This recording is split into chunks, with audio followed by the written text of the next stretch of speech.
Welcome to the health page. A healthy person has 1,000 wishes.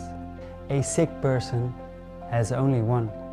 During my 20s, I experienced a lot of symptoms. Physical symptoms, mental symptoms. I went to the doctor and psychologist, and although it was their best intention to help me, the doctor told me he couldn't find or see anything. My body and my mind told me differently.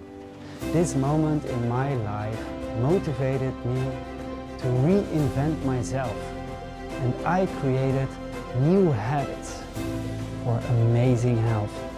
I learned that my mind and my body, they work together, they are intertwined, and that your mindset and your habits, that they are the key to great and lasting health.